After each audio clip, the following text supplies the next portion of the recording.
right. Okay, so all right, I gotta press OK so I can see you.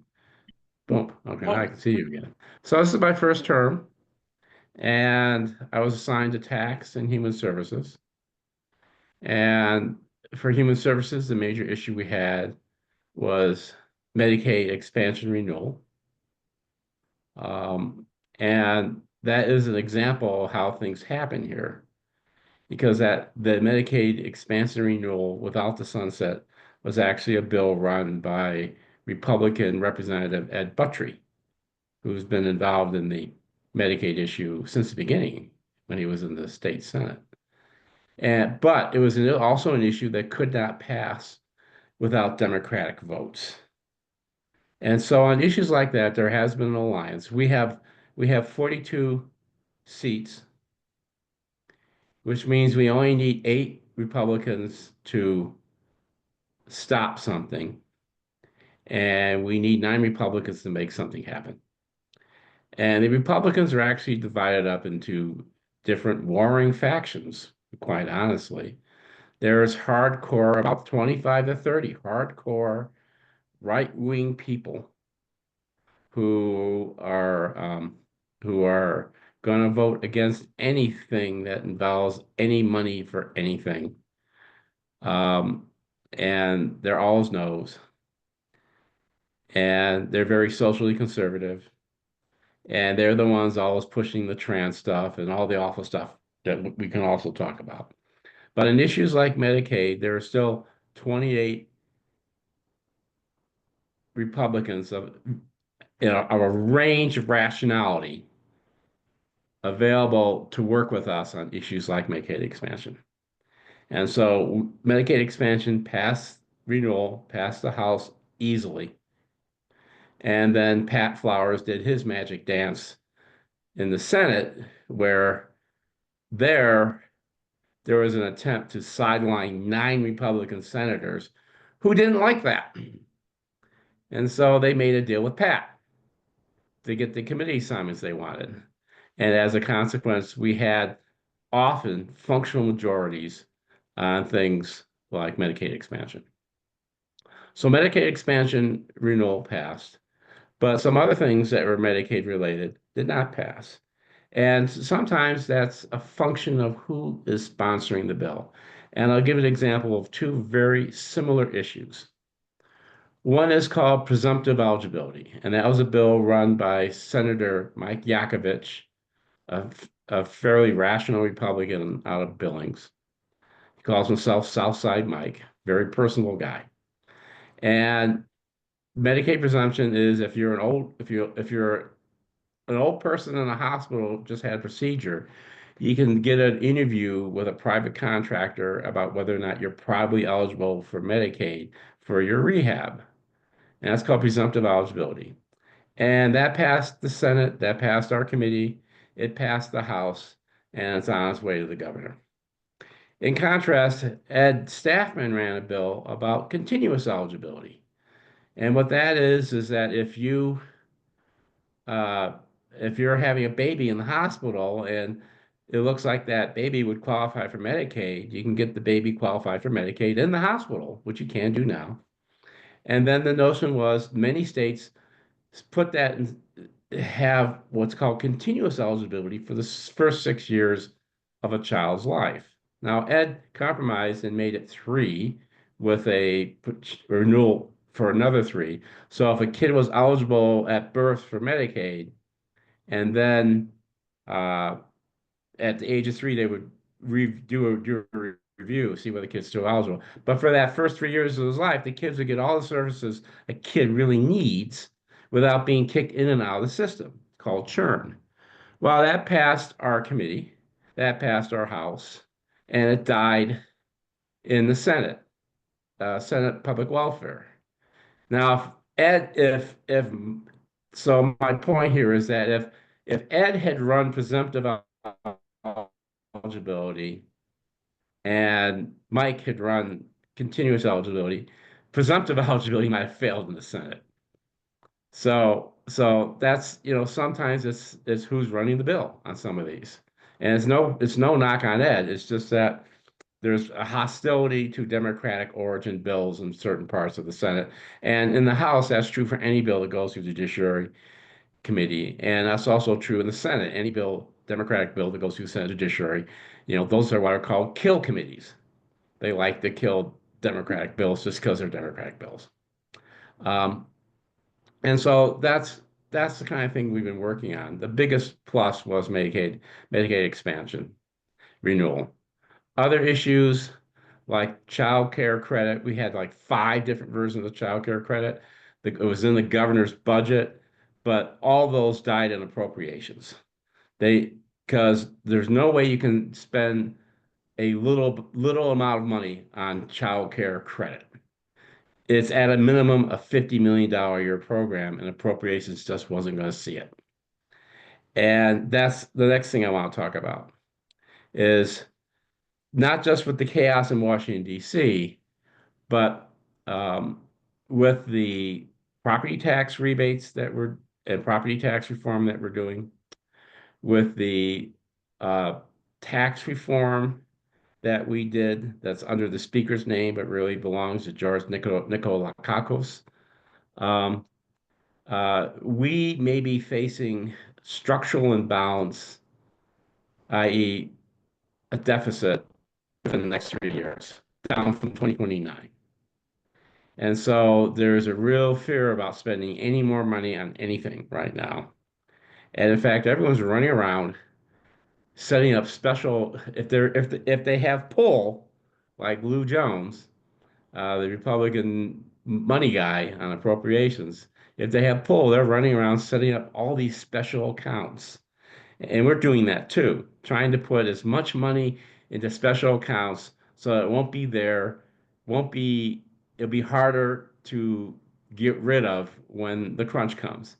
And the crunch may come this year because if the federal government reduces the federal match for Medicaid expansion, that statute automatically starts to terminate. And I would not be surprised that after the Budget Reconciliation Act of 2025 gets passed by Congress in December, because they won't get to it till then because they're Congress, we may be here in January trying to fix Medicaid expansion. And then a lot of stuff will be up for grabs, and people are trying to minimize that right now with all these special accounts.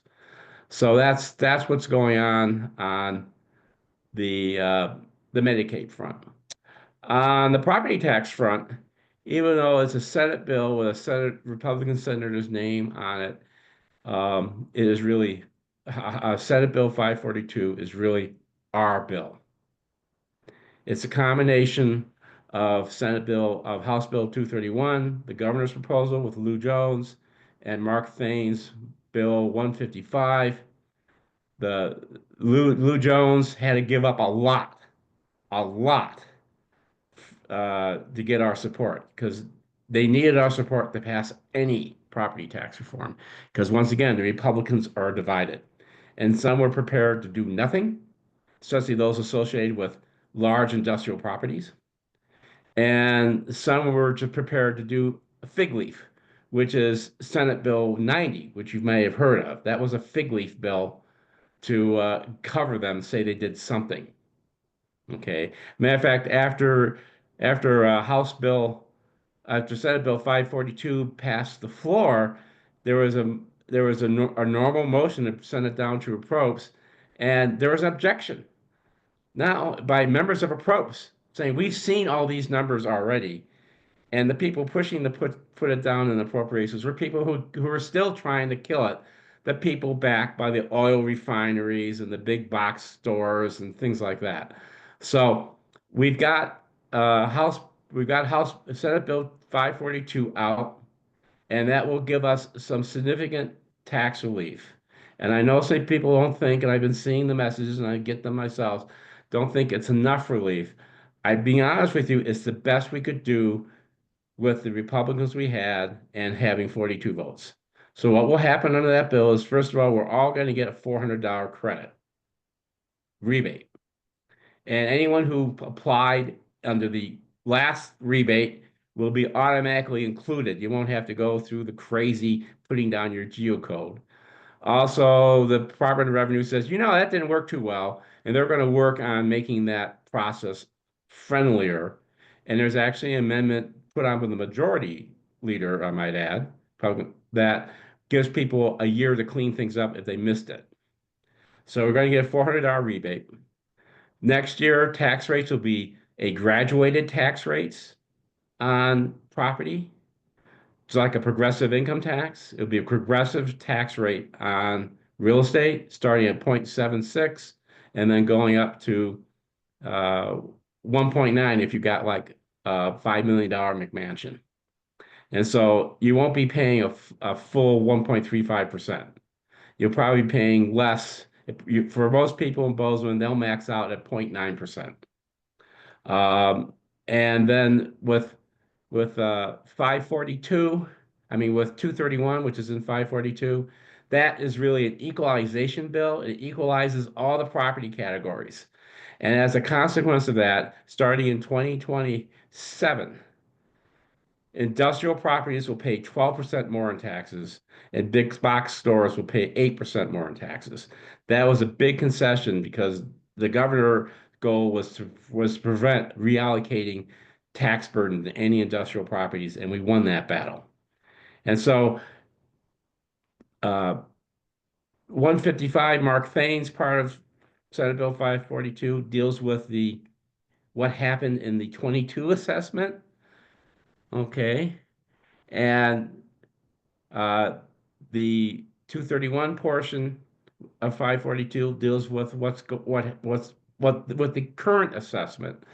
So those two together will give us, you know, anywhere between 800 to $1,300 property tax relief, and the increase will be less than it would have been otherwise. So now part of this is, the localities will have to might be adjusting some of their mills. They might have more assessments. There might be things for you to vote on. In fact, I'll bring to your attention the war on local government continues here in the legislature. As a matter of fact, I was going to ask Belgrade and the city to send me a list of all the awful things that were done to localities in this legislature because I wasn't on those committees. But the gist of all the awful things done to local government in this legislature and in the past few has been to push local government into having to go back to the voters more often to ask for voters to vote on levy increases.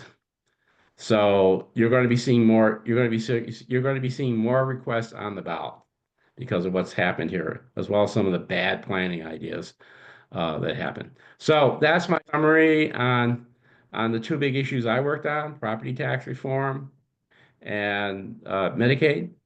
And happy to hear your questions and other concerns. Yes. Um, can you also give us a little bit of the story of the income tax cuts? Who was for it, what you think of what finally passed? Sure. That came through tax committee, and that was sort of a fun thing because the governor sent down through the speaker his bill, and it was the straight 1% cut to rich people. And there's a Republican representative from Cascade County who sometimes likes to blow things up. And sometimes he's always making deals too. So you don't know what's going on with him from one day to the next. His name is George Nikolakakos, and his wife is also a rep, Melissa. And George, with our help, tabled the speaker's tax bill in tax, and it was stuck on the table, and the speaker was just shocked. And then about 3 weeks later, George came back with an amendment that did a couple things. One, it raised the income caps for middle class people so that most of us will be paying at 4.7%. The top level only got a 0.3% break, and the it doubled the earned income tax credit for poor people. And so we could support all that. So we're going to be getting, we're going to, it's more directed toward the middle class, and it helps poor people, and the rich people don't get as much as the governor. They only get one third of what the governor wanted them to get. So we could support all that. And that was something that we were kind of on the sidelines there. It was George fighting the rest of the Republicans. And we had enough Republicans to support George, and with our 42 votes, and now the speaker's claims it's his bill because his name is on it, but it wasn't his bill. Just like Senator Galt's Senate Bill 542 is not Senator Galt's 542. It's Lou Jones and Mark Thain's bill. That's how it works.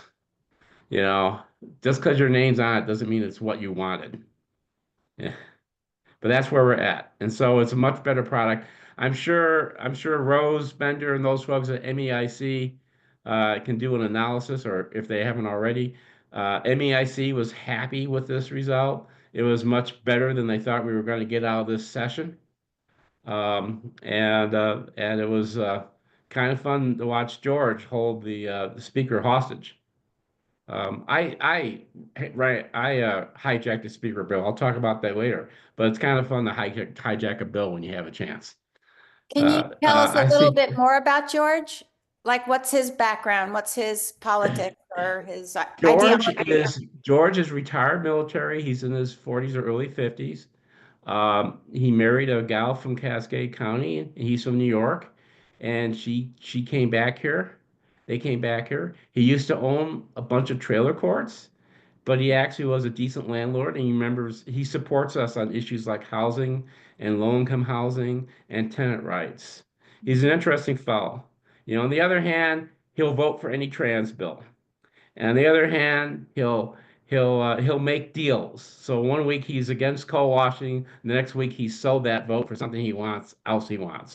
So that's another thing you gotta get used to. You gotta get used to people. You gotta find out where you can work with people, even though you don't like all their politics.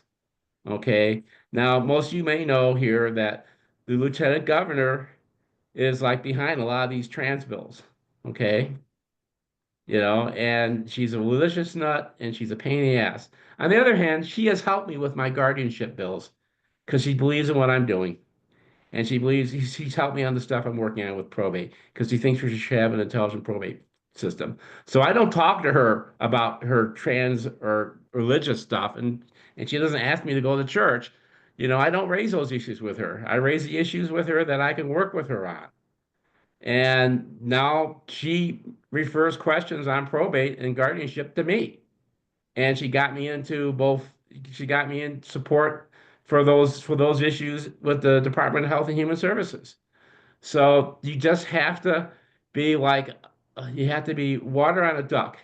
And it's hard sometimes. I remember watching Mark Thain when he brought up refunding the coal tax. He wanted to use coal tax money from the coal tax severance fund for housing, like we did in the last session. And I remember when that bill went down on the floor, you know, he just shook it off and moved on. That's what you have to learn to do.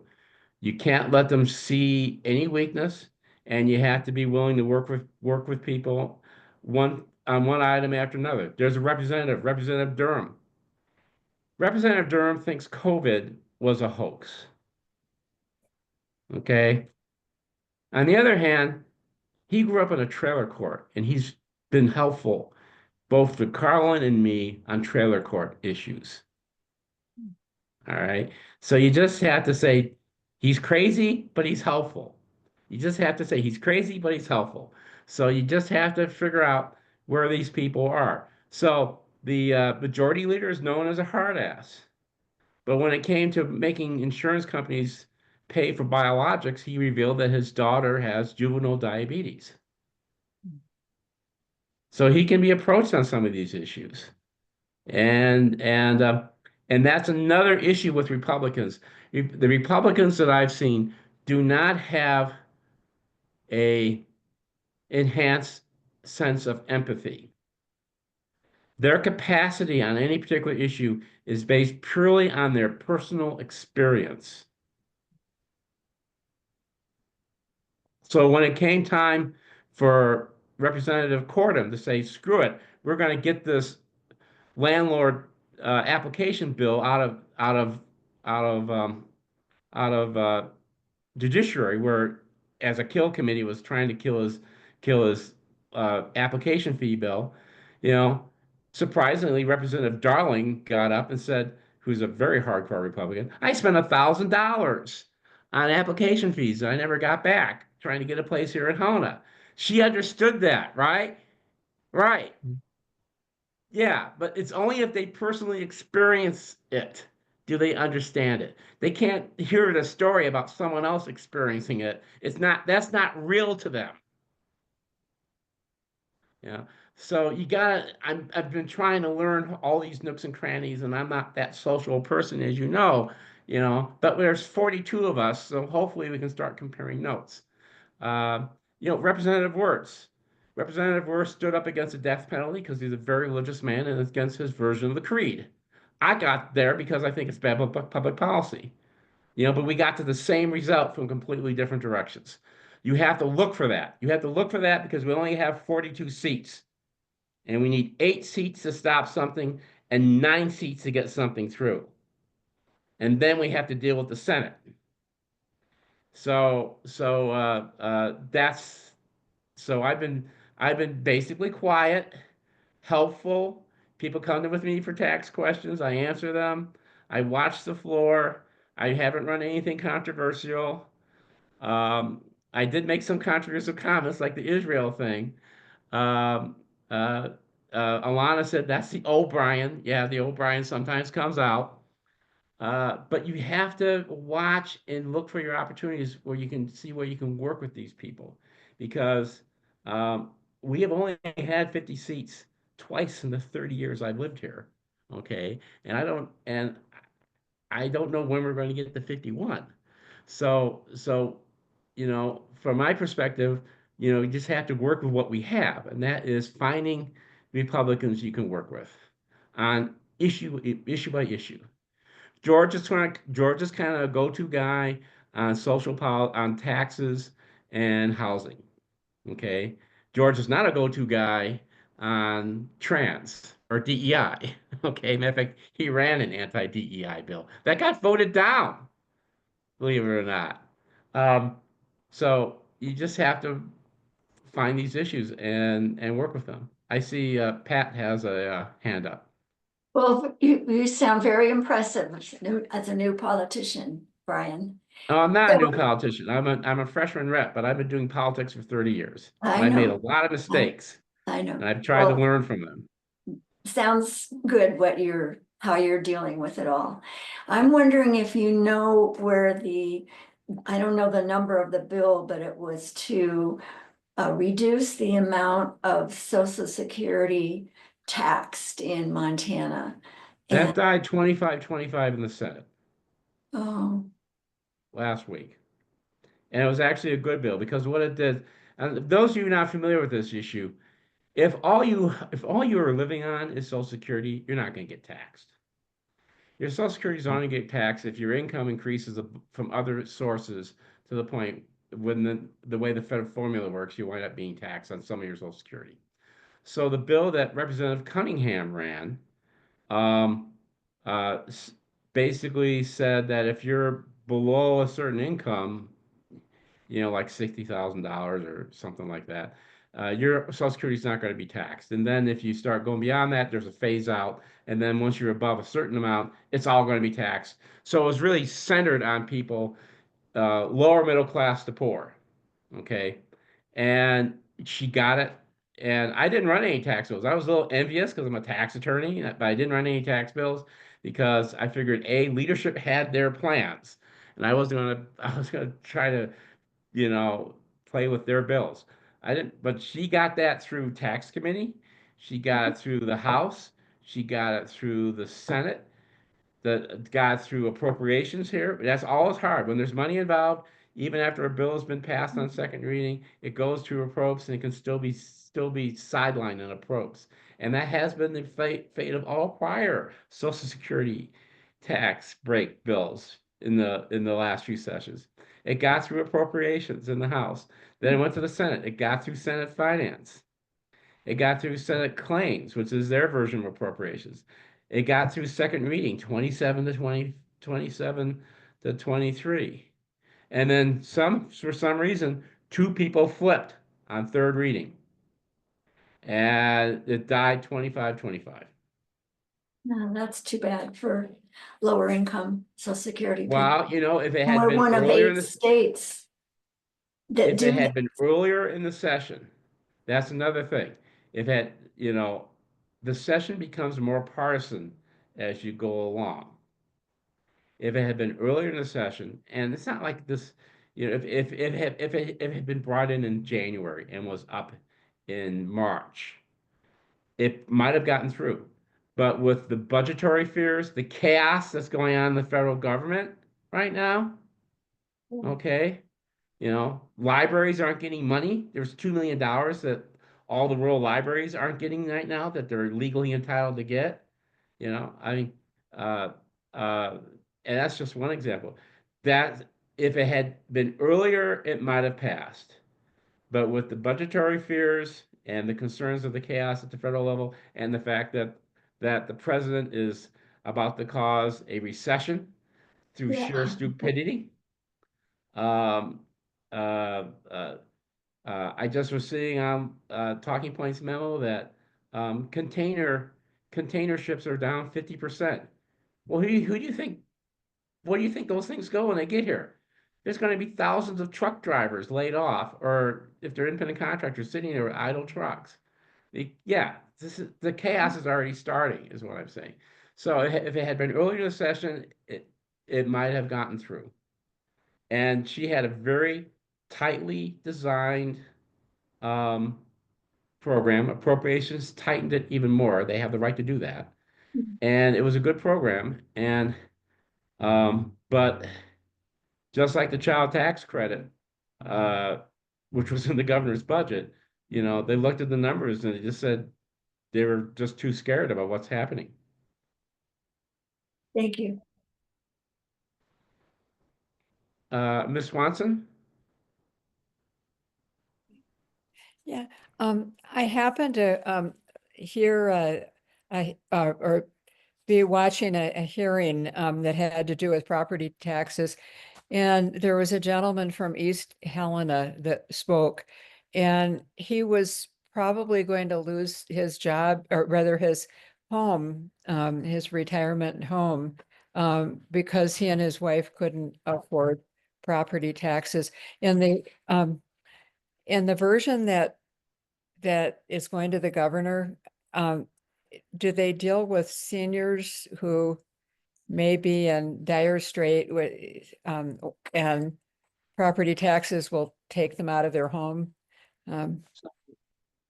There's a few things there. So first, there's the income tax bill, which will lower his income tax burden. Yeah. Secondly, uh, George, I can't say his last name, it's so hard. George also was a sponsor of a bill to double the property tax assistance program for the elderly.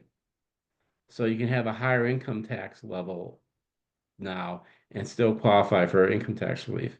In addition, there'll be the rebate, and in addition, there'll be the lowering of rates. So maybe all those combined, he'll hopefully be able to manage through now. All those things combined together. Okay. Yeah. Thank you. Yeah. Yeah.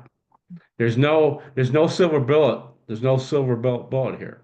Now, Representative Rosenberg had a really good idea, which I'm envious of. It's an idea I couldn't even think of, but he had a good idea. And he actually created a program so that would freeze people's property taxes, and they would then be paid by the state to the locality, and they would put a lien on your house. And when you died or sold your house, the state would be paid the taxes. It's a property tax freeze bill, and that got through.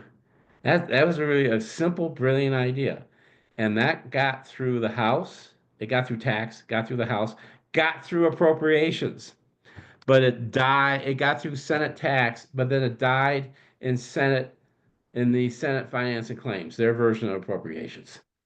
And I'm sure we're going to bring that back because it's actually the population it would apply to would be about 2,000 people, but still, that's 2,000 people would then have a property tax freeze. And just a line of credit the state would collect when they die. That's a good idea. And I give Representative Rosenzweig credit for that. It was his idea, and he managed to get it through, but it died in the Senate. And so that's another thing, um, uh, you get good ideas and you get them through, and then they die, just like Ed Staffman's idea on continuous eligibility.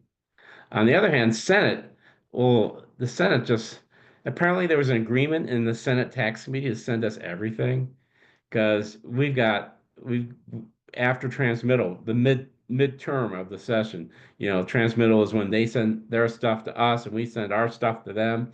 You know, every tax bill got out of Senate tax. They just made a deal with each other. And we were seeing just stupid stuff that made no sense. Um, we have it takes tooth and nails to get stuff out of our tax committee. Um, it's easier because we only need two Republicans to get something through, and sometimes that's George and his wife.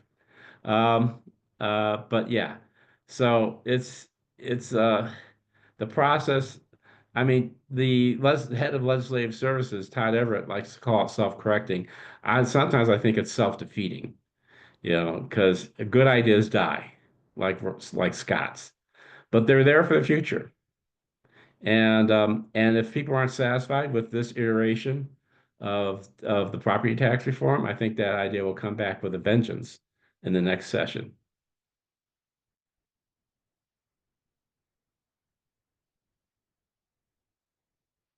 Anybody else?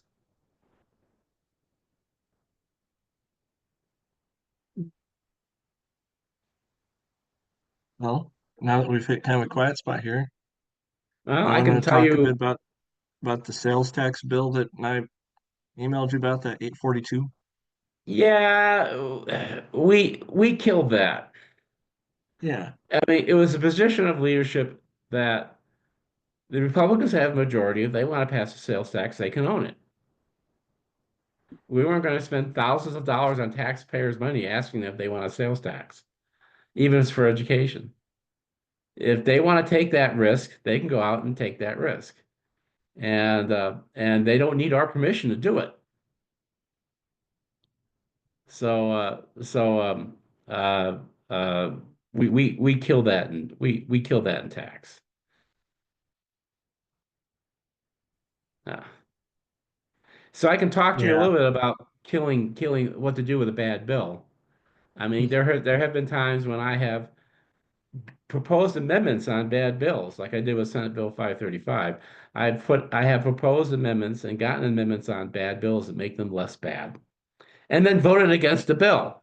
And one time that really shocked George because I didn't promise George I was going to vote for his bill. If I had promised George I was going to vote for the bill before I put the amendment on, there was no implied agreement there. I told him next time I'll make sure you know. So sometimes I've amended bad bills.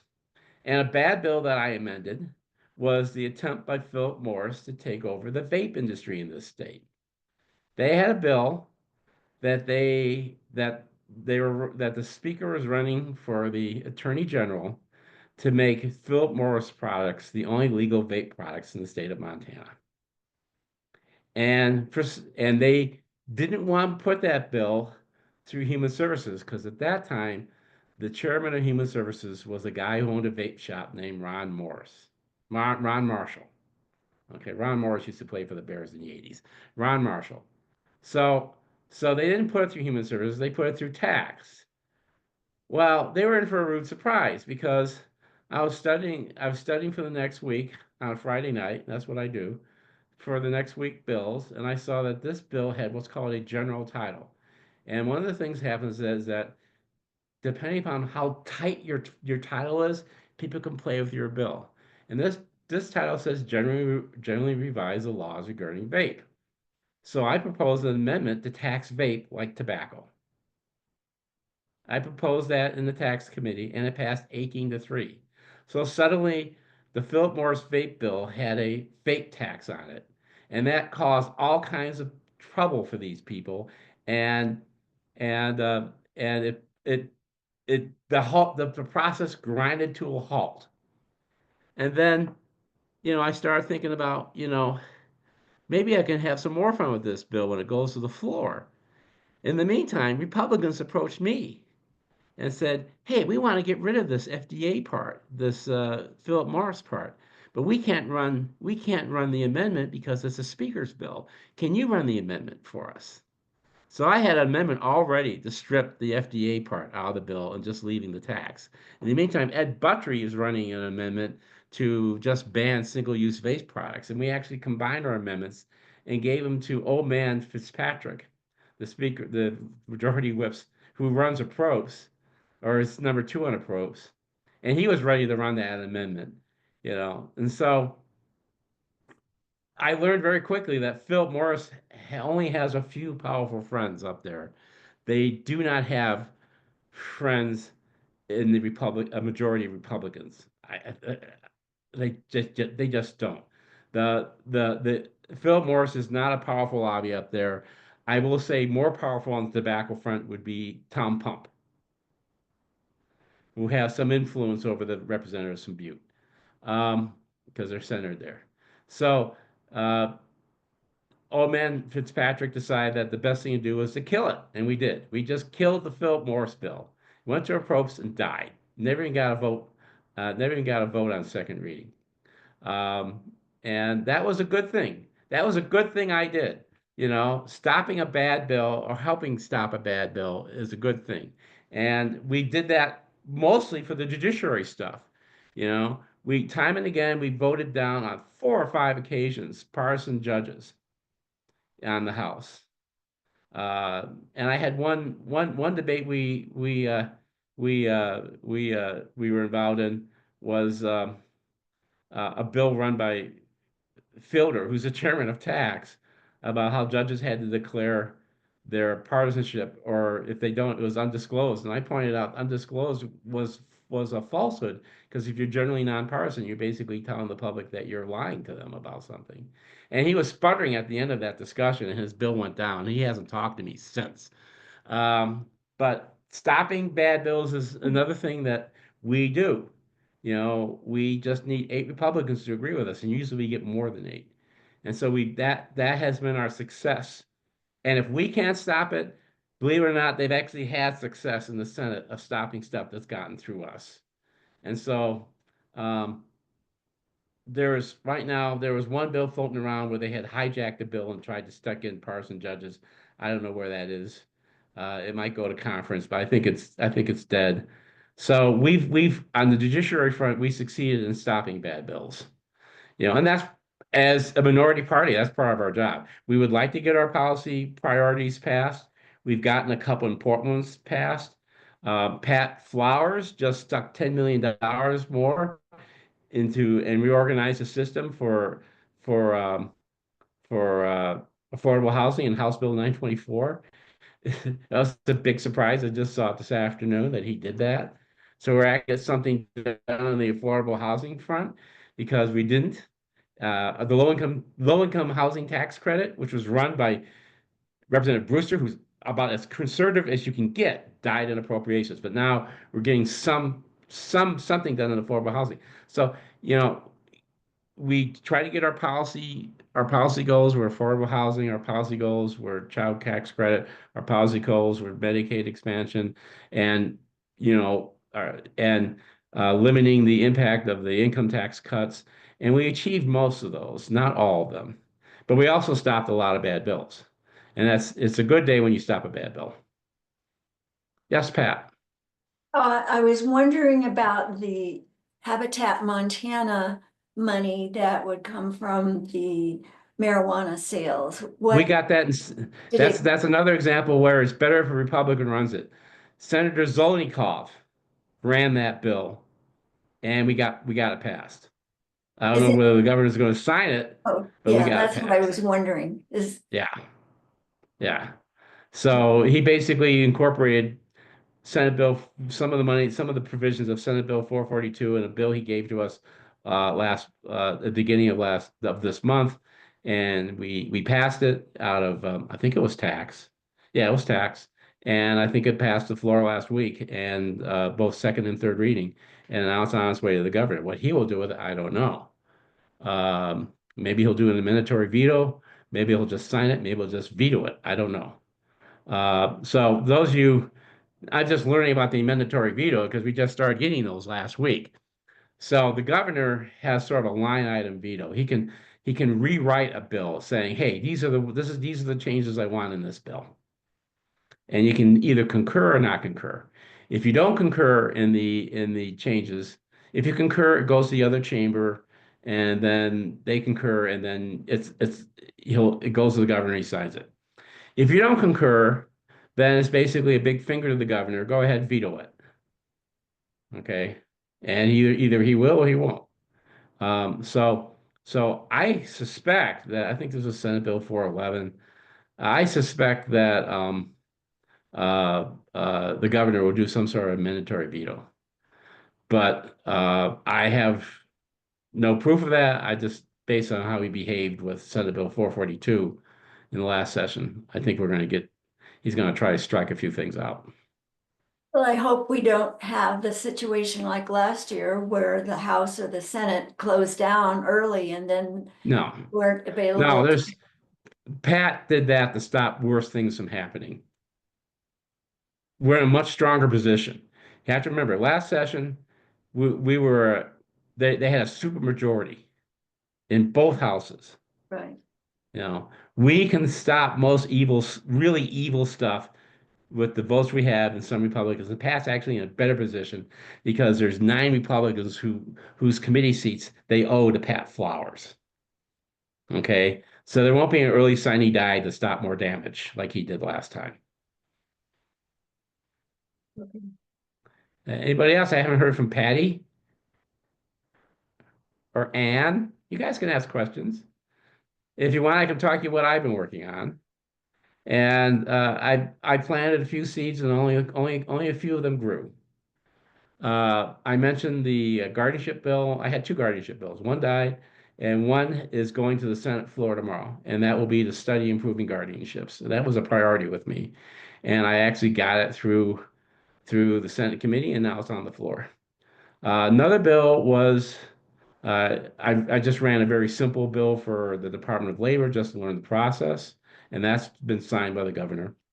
And then I have another bill where I reformed the public transit system, which is actually, and it's very interesting how this process worked. So, as you know, I was heavily involved with forming the public transit system we have here in Bozeman back in 2004. And one of the quirks of the law, and these laws were written back in 1975, was that if you wanted to form an urban transportation district, you actually had to go out and collect thousands of signatures, a process we just went through in Bozeman, if you recall. And I said, this is absurd. Because I remember when I researched this back 20 years ago, I looked at the committee reports, and the assumption was in the committees was that you could do it either way. Either the county could put a resolution out, or the public could force the county to put a resolution out. So, but Marty Lambert thought you had to do it that way, and nobody else would try to do anything else, and no one ever challenged it. So I basically took the Urban Transportation District statute and wrote an amendment that would let a county initiate an urban transportation district. Also, I took the statute on, there's 2 municipal bus companies in this state, Billings and Butte.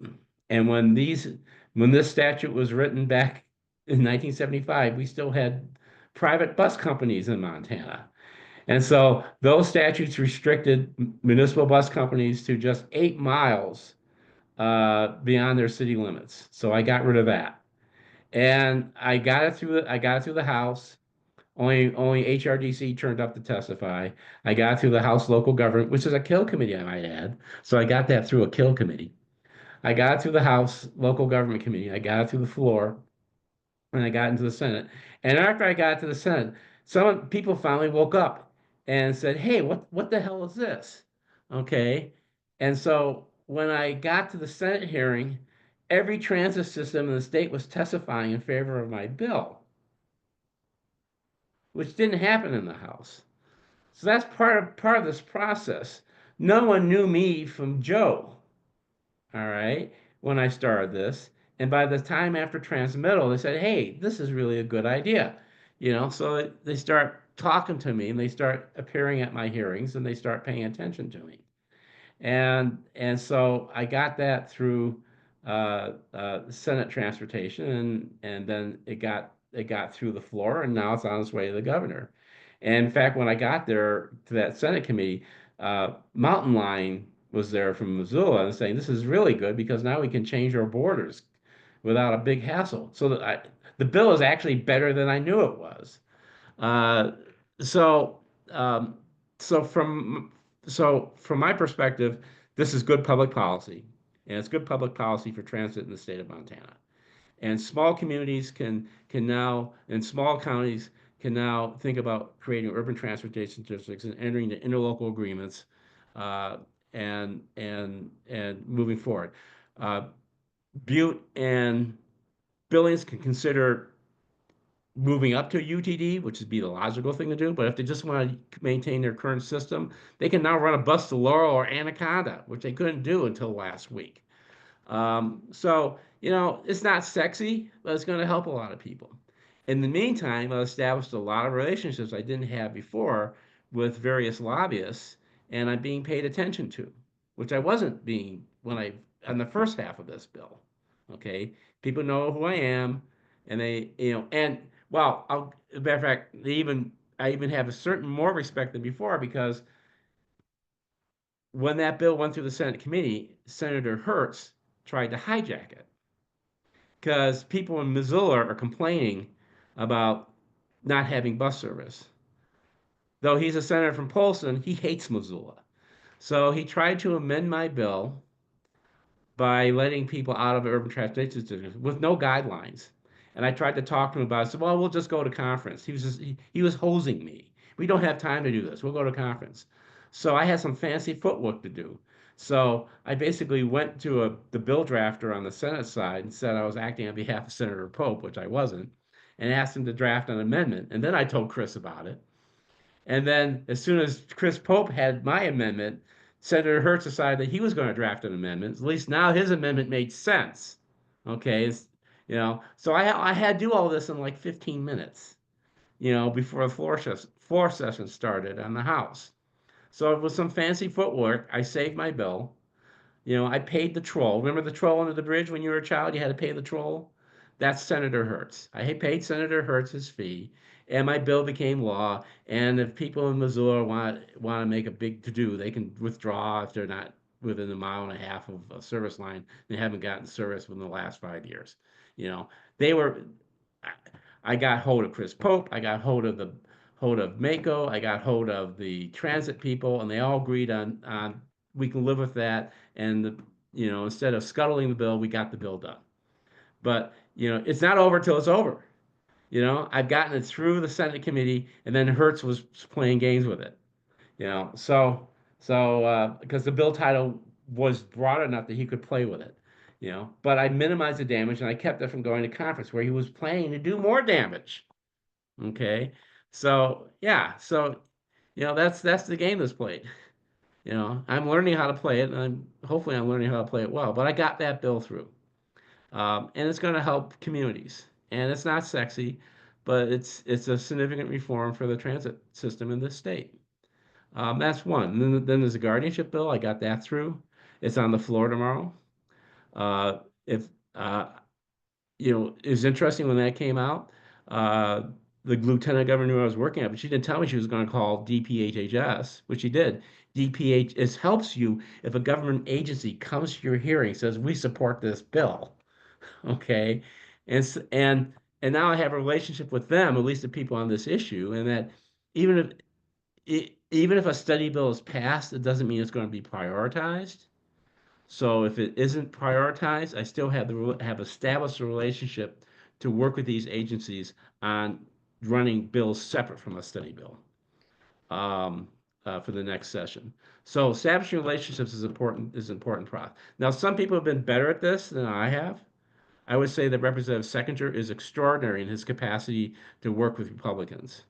because he's a hunting fishing guy. He talks their language. He's always over on the other side of the floor talking to people. He doesn't drink, but you can imagine it's like he's got a whiskey in his hand talking to these people. He's that kind of politician. That's not me. I wish it was me, but it's not.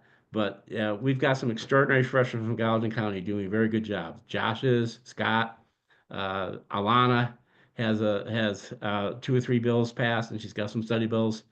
Um, the we've been doing good work.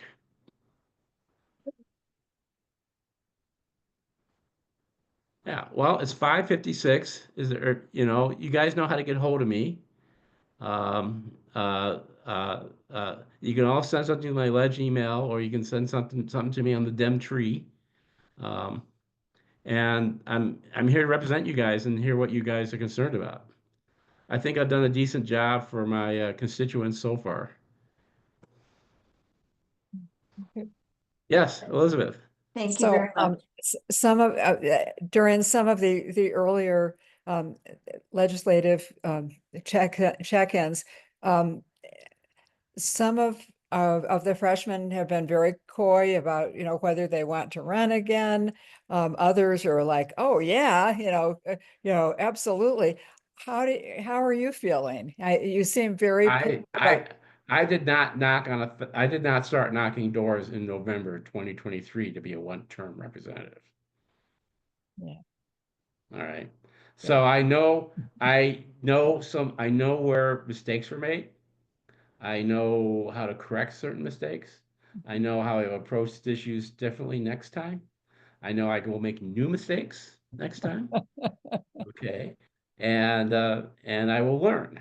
And I will try to be more sociable to my Republican colleagues. We just had a bill where I made some new friends, even though we lost because someone left early. A Republican left early to go home, so we lost by a vote.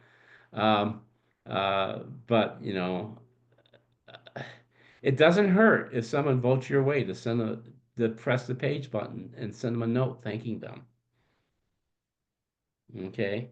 Doing little courtesies like that, which are not in my nature, I assure you, pay off in a long time. And frankly, all these people who pass these trans bills, they love their children and they wouldn't cheat their neighbor. Okay. I mean, that's just a fact, and we get those bills like 2 or 3 a week. It's insane. And Sherry Essman, who's fairly conservative on fiscal issues, stood up one day and said, "This is nuts. I came here to fix property taxes." You know, and many of them feel that way, but they don't want to be targeted in primaries. Okay. So, you know, I can't I can't put a wall because of them doing one thing on one issue that's absolutely horrific because I need them on other issues because we don't have the votes without them. So you have to look for their humanity where it is because they are humans and they're basically nice people. They're just horribly wrong about certain things, or they think crazy things like Representative Durham. I hid in my house for 2 years because of COVID because I have an immune disease, and he thinks it's a hoax. Mm. But I'm not going to let that shape my attitude toward things I can work with him on, like housing and trailer courts. Yeah, Julia. Um, I think I saw you sit next to Zoe Zephyr, right? Yes, I do. Speaking of I'm always humanity, attentive when she's on camera, so I look like I'm listening. And I actually am listening. Zoe's a good well, seatmate. I was Zoe's a just good seat. curious what that is like, and Well, I especially as have, they come in every day and all the more and more believe it bills. or not, Zoe has good relations with people who vote for the trans bills all the time. It's really funny. She goes over there, or they come to her, ask her about some issue, they go talking, and then they turn around and press the green button to screw trans people again, almost every other day. And she's got to have really a soul of cast iron to live with that. But she does, and she does it with grace.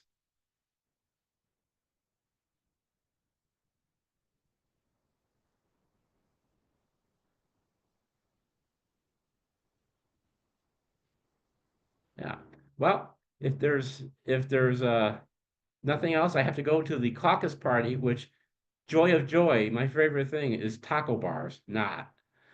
It'd be like the third taco bar in the last 3 weeks that I will have to look friendly and cheerful. And I Okay, can't drink alcohol anymore. I can't drink just alcohol make one anymore. So, taco and carry it around with you and pretend you're oh eating it. no, Becky's bringing flatbread pizza, so I'll stick with the Oh, flatbread. But there it's you very go. See, unfortunate. that's not too bad. I can't lubricate with alcohol anymore. So that's just the consequence of being diabetic and gouty and 67 years old. So I'll just have to watch other people drink. I'll drink vicariously. Well, there you go.